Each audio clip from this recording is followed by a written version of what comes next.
you've lasted this long, and now you are in for a treat, both figuratively and literally. You're in for a treat for all of those of you who've stayed this long. Sit tight, and we will hopefully feed you. Yes. Good. So it's my pleasure to introduce our final accidental perfumer, Mahaya Vogelsang. Her path through this project was a bit different in that she was in Amsterdam and lots of other places in the world, and so was not able to participate in the film to the same extent that the more local designers were. But she also, I think, had the freedom to invent things in some brand new and different ways. And she is a remarkable designer. She is someone who studied in Eindhoven product design, but very quickly moved her practice beyond that to explore eating. And not to explore food and the design of food, but to design eating. She describes herself as an eating designer. And what that means is she looks at food not as an artifact, but as a process that brings us together, that weaves our social fabric, that creates relationships and connections. And I think that you will find that her approach, which is an approach I think primarily focused on things like visual presentation and taste, is enlivened and is animated by an engagement with scent. So it's my great pleasure to introduce our final accidental perfumer, Mikhail Vogelsong. First of all, I really want to thank you for inviting me here. It's so much fun to work on scent, and it's funny because, of course, I've been working with food all the time, so you're actually working with scent all the time, but I'm not always aware of it. I do use it sometimes in my process, but many times you just take it for granted, and now I was really happy to have the ability to explore this any further. All right, here it goes. So I'm Mariah Fogelson. I'm going to show you a little bit about my work because I hope it will give you a bit of context of what I'm doing. Just as Jamer said, I say that I'm an eating designer. I'm happy to say I'm the first eating designer in the world. I say that because when I started, people said, well, you're a designer, you work with food, you're a food designer. I said, fine. But then when I look at my work, I think if you're a designer, and well, if I would be a food designer, it would imply that I would actually design food. And I think food is perfectly designed by nature. So what I want to do is look at the context of food. And sometimes that can be psychological, sociological. It can be looking at agriculture. It can be looking at transport or other kinds of production of food. And also dietary science is a part of that. So all these things I use, and I'm just going to fly through a few projects to give you a bit of insight of what that could be. Here you see a funeral dinner. This dinner is completely made of white ingredients. White is the color of death in many cultures. And in Holland, we don't have any rituals according to funerals or burials. And so I created this ritual, which is the sharing of white food, which actually happens to be tasting very well together, fortunately. Some different views on this. This is a Christmas dinner. Christmas dinners are not about decorations. I think Christmas dinners are about being together and sharing food together. That is the bottom line of it. This is a very simple intervention. It's a tablecloth that doesn't hang down like it normally does, but it's brought up into the air and it had some slits in it. This is what happens. It's a lot of fun to be inside of this new space with your head in your hands and not your body. The reason for this is that you're physically connected to each other, but also because you don't really see your clothes, which for a fair amount decides on your identity, is taking away your identity and making people equal. And putting people in this situation all together is also making them relate to each other much more. And these were 40 people that didn't know each other. Going to the toilet is even more fun. As you can see, her plate is a normal plate, but the plate is cut in two. She has melon, nothing designed about the melon, it's just melon. The person in front of her has the same plate, cut in two, but this person has ham. Well, ham and melon is a classical combination. People will just start to share. You don't have to tell them what to do. And sharing, I think, is the biggest part of Christmas. This is the same project in Tokyo. This is the main course. One person get a big piece of rib, the next person get a whole lettuce with croutons and dressing on top and everything. The third person gets a whole pumpkin stuffed with seeds and nuts from the oven, very tasty. And the last person gets the potatoes. So what people do, all around the world people do this, they start to share and to communicate with each other. And this is the last, oh no, that's not the last one. But anyway, this is a project I did for a museum, a historical museum. They had an exhibition about the Second World War. I went to the Resistance Museum to get some original war recipes, and I recreated the recipes into little hors d'oeuvres, and I served these hors d'oeuvres to people that actually survived the war. It was a very awkward moment. Some people, they lived during that time. They didn't have this food in their mouth for over 60 years.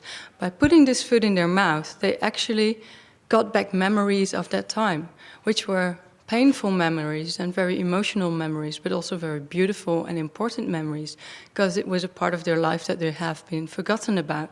And so I did this with food, but I think smell is even more important. And so I think it's so interesting to see that food and smell is so close to each other. And for me, this was a very important project because it made me realize that when you're a designer and you work with food, that you can actually go into someone's body and trigger these emotions that are so personal to people. These are some shots of the same project. These are some marshmallow clouds. We make them in Amsterdam with real rain as an ingredient. We have plenty of rain, so they're very cheap. These are marshmallow icebergs. You can melt them in your hot chocolate and you get some inner global warming.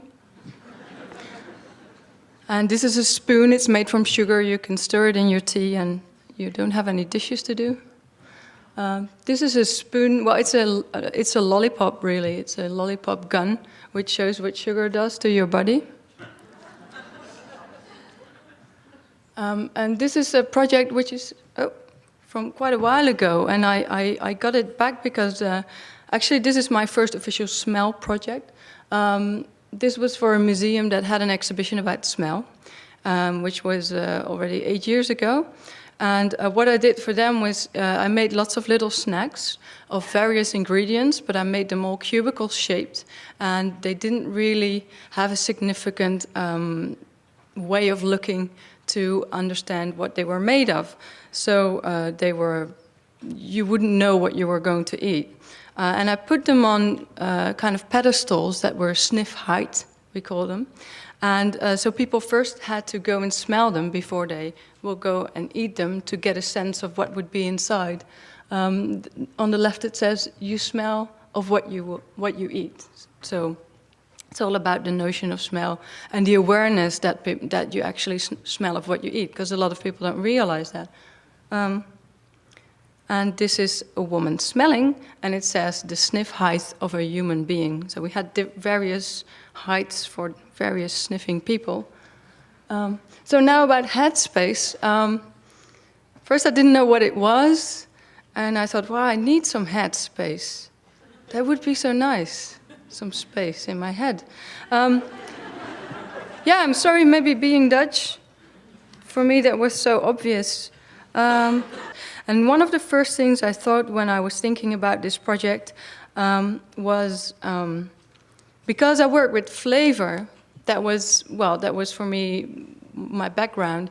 I was thinking about flavor and I was wondering what is the difference between scent and flavor? What is the border? Where does it cross? And going to IFF, I saw that actually this building is like a very wide building. One side of the building is physically the flavor side of the building, and the other side is the fragrance side of the building, and they really keep that separated to make sure there's no contamination of the two.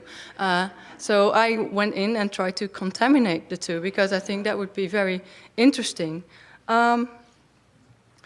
So all the text that you see are excerpts of emailing contact that we had, not only between me and IFF or with Laetitia as well, but also of my interns that have been working on this a lot. And my interns are French and German, and I'm Dutch, so all the spelling mistakes are still in, and I just kept them in because I thought it was quite romantic.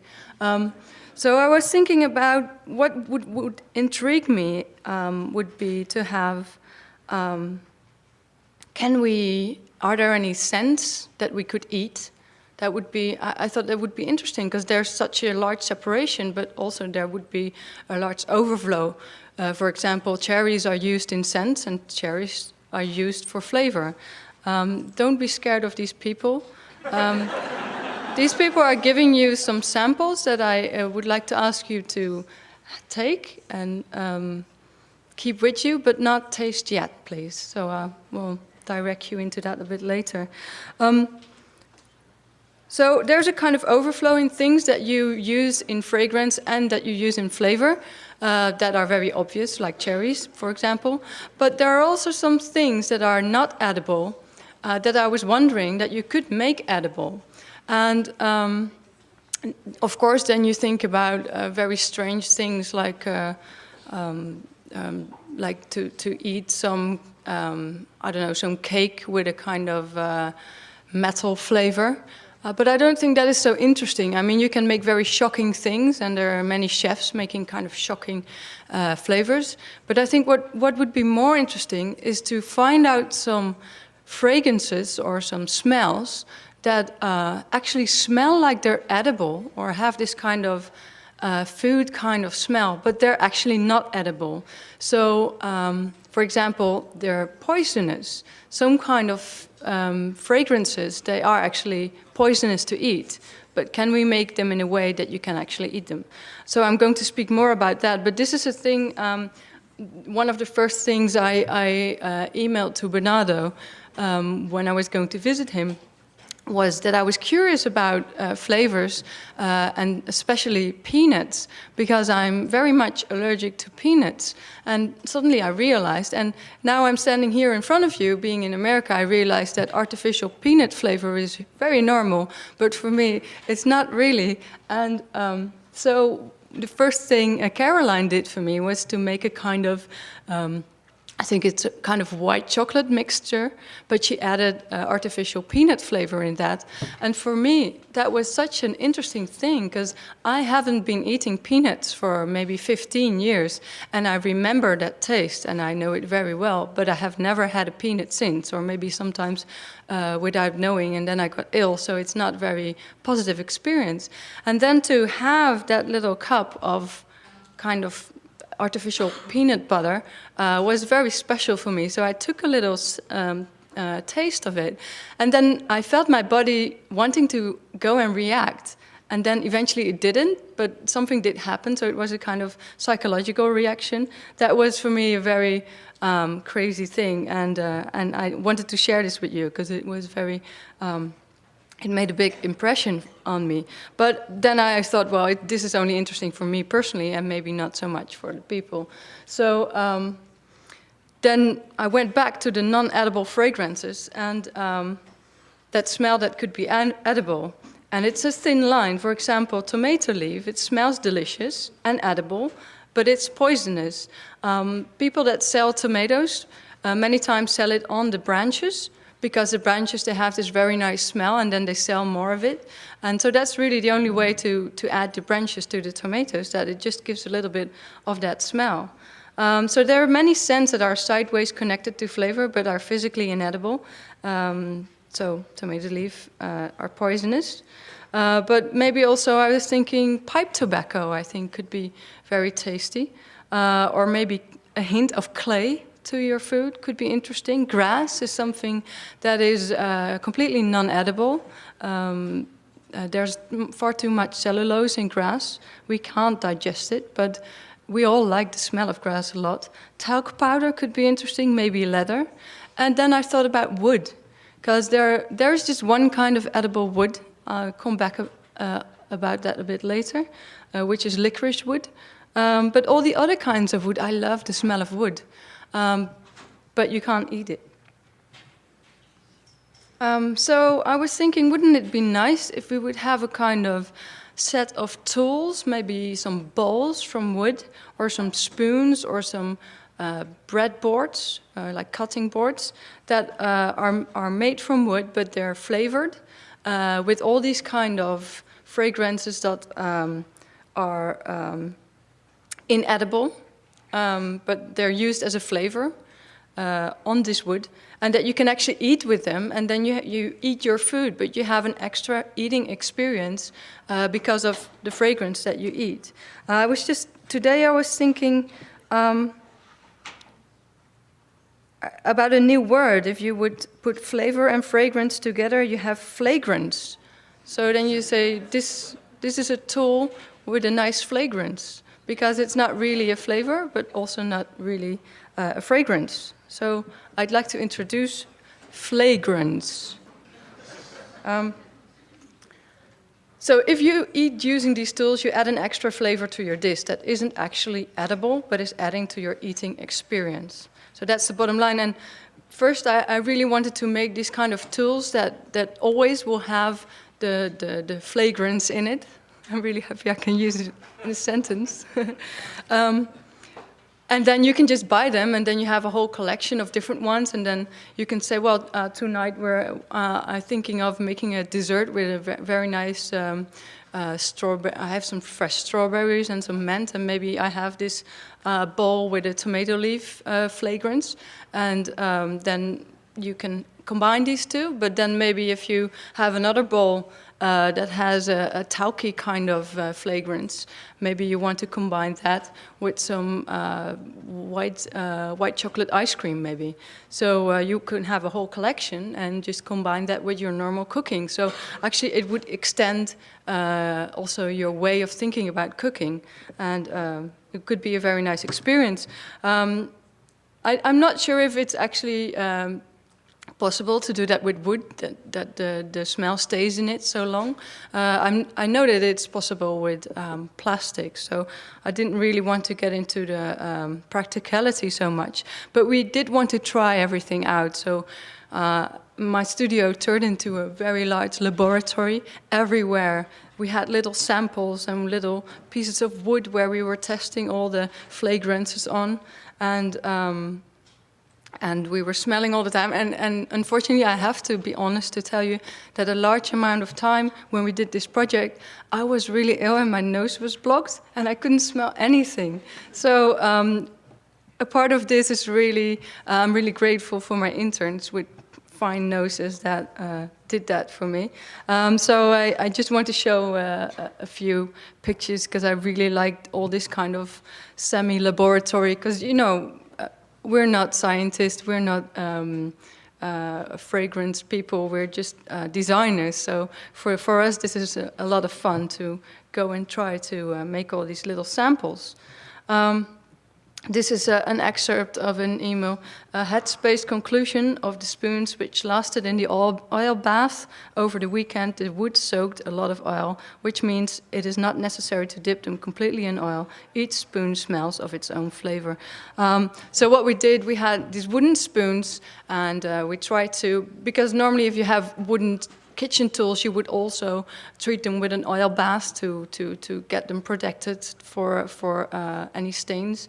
So this was a way to actually use that the way you normally make it, together with adding a fragrance to it. We thought it would work very well, but after a while we did realize that the smells were fading away again. Was thinking of color coding the wooden tools with the colors that refer to the taste/smell of the object. So I was imagining that you would have a whole range of spoons, of bowls, of cutting boards that have different colors, and the colors would refer to the different smells. So we made this kind of color chart with the different fragrances and the different colors together. So you would also visually are supported with the experience that you have when you eat from a fragrance tool. And these are some of the spoons we made in the different colors. with the different fragrances. And also I thought it would be nice if the tools have writing on them done by a laser cutter. I really like to work with this technique. Maybe the text can be handwritten poems on scent or suggested taste-scent combinations. So I really wanted to go into this project as if it was a kind of commercial project, to really go for all the details and make it a finished project. Grass, we tried leather, cedarwood, oakwood. This is an excerpt of an email from Caroline, the flavorist, who said she also sent castoreum. Added this, not sure if you can or should use it. Castoreum is actually a very well-known raw material in fragrances, but we also use it in flavors. Did you know that? It's an extract of beaver balls, maybe interesting, but you might have animal lovers against you. Yeah, just nice to know. I could imagine a series of recipes that match the scents, maybe a little cookbook. So when we had all the tests done with wood and all the fragrances and the colors, we decided to make some food fragrance combinations. For example, a spoon that was fragranced with cedarwood. It's very nice to combine it with beetroot, shrimp, and poppy seed. Cherry wood would go well with chocolate brownie and cream. Grass combines well with strawberry and sour cream. We try to keep it very simple combinations that everybody can understand. It's because I'm just showing these to you. You're not actually going to eat it. So I wanted to keep it simple so you can also, in your mind, with your inner taste eye, wasn't that? Your inner nose, and well, sorry, there's your inner eye, your inner nose, and then this is your inner tongue. So with your inner tongue, you can maybe imagine these flavors together. Pipe tobacco, we could imagine it to be tasty with rosemary, potato, and prosciutto. Rosewood together with chicken with caramelized mango. Smoked with roast beef with capers. Tomato leaf with wild salmon and rucola. Walnut wood with goat's cheese with figs and caramel. So that could be, if you would buy a little fragranced bowl or spoon, you could get a little book with all the recipes together. So that was our research on wood, but then I was thinking about ceramic bowls, because I love ceramic, and I could imagine, because it's such a porous material, that maybe we can push some fragrance into the ceramic. Then you eat food and have the light sense of an extra inedible ingredient, or maybe you can drink from the bowls and taste, smell an extra sensation. 2 minutes. Okay, so this is obvious. If you didn't understand that, then this is obvious. But I love the shape of bowls, and it's obvious you can put your nose in it. I found some Arabic earthenware pots that were treated with wax or a kind of natural resin that give a light fragrance to the water they put inside. So we couldn't get hold of resin. We tried it. This was an email about trying to get resin. But that could be an interesting approach for the future to make that. So here you see in the middle some sketches, because I was thinking if you would have bowls, they have to be glazed, but then I think the unglazed part is more receptive for fragrances. So you can just put your food or liquid in the middle on the place that is glazed, and then there's a little part glazed that you put to your mouth. And so I thought it's also a kind of beauty that comes out, the form follows function of trying to make a bowl like this with just a separate part of glazing.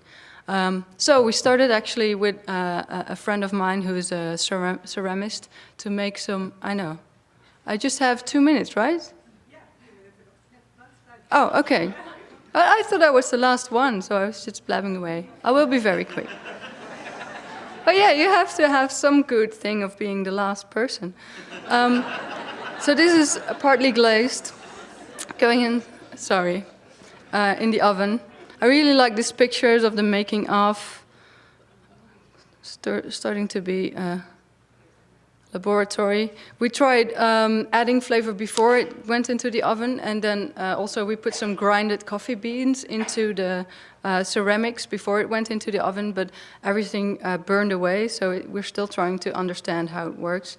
So this is just a little bit how it goes with if it still stays. Some glazing, some tests of partly glazing, so you can actually get a new shape out of the reason for smell. So I was thinking of launching a yogurt range with wood flavors, and therefore I want you to actually taste the yogurt that you have in front of you, the one with the spoon in first. And I'm not going to say something directly, maybe you can decide. Does anybody know what you're tasting? Grass. That's right. And then, if you go to the next one, if you take the next one, and then think about being in primary school where you had coloring pencils that you might have chewed on, like I did, then you might know that this is cedarwood, although maybe for Mr. Carlos, for you it might be blood.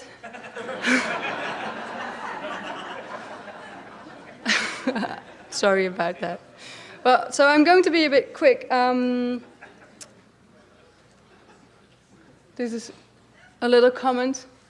We were not trying leather yogurt, should we? It smells like going to the shoemaker. That was Adrian, my intern. Oakwood didn't do anything. I don't know why. And then we were thinking about cotton candy. I really will be very quick. But I love cotton candy, and especially by making cotton candy, you get a large explosion of a smell at once because the sugar gets heated. This is some licorice wood for people that are happy enough to go to the party after. We have some licorice wood cotton candy. With using the licorice wood sticks as cotton candy sticks, and the candy tastes like wood. And this is cotton candy cotton. So this is a real cotton branch, but then we replace the cotton for cotton candy. This is a bit of a slow slide. So Shani eating. And we were thinking of making a whole forest of it. Cotton flavor and cashmere flavor smells like different kind of fresh laundry. During the process, there's no real smell, and it perhaps affects a soft feeling in the mouth, but everybody would not recognize the flavor. It would be like classic cotton candy. L'Encore Trésor is a big no-no. It works perfectly, and you have a cotton candy which, with a taste of perfume, it's like eating soap. And yeah, I didn't realize I was sending this to Laetitia, which I thought was pretty funny. Did you know that French people call it a barbe à papa? And I send it to you. Just one more thing about flavor, a rosemary popsicle stick that actually adds some flavor to it. Some matches, I'm just going to go through it, that release scent. And this is the last slide. That's it.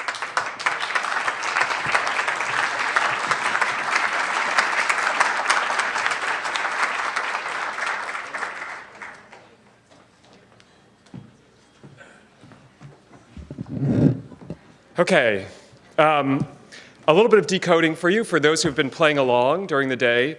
Just very briefly, the students in my class who put this together, along with Chiaki Nomura at IFF, who designed the fragrances, Wake Up If You Scratch It should be a combination of toothpaste and alarm clock. Commute at 11 o'clock, coffee and newspaper. Computer was actually computer. Break was cigarettes, and daydream was cocaine. We wanted to wake you up at 4 o'clock from your daydream. We have one other project to terminate the day. We want the day to end with a bang. Outside, when you leave, you'll encounter a lot of balloons, Please take one. Attached to each one will be a little card with a toothpick. Once you get outside, and please only when you get outside, I don't want to have facilities are already probably going to be furious with us because it smells so strong. Once you get outside, whenever you like, today, tomorrow, pop the balloon and see what you smell. It's a fragrance we entitled, to set you off on the weekend, or the students, I should say, entitled Sexy Time, to get your weekend started. And it is, as you may know, comes from Borat. And it is a combination of, amongst other things, bed linens, nail polish, condoms, cigarettes, and a few other things. So please enjoy your sexy time this weekend. And please dispose of it properly and responsibly.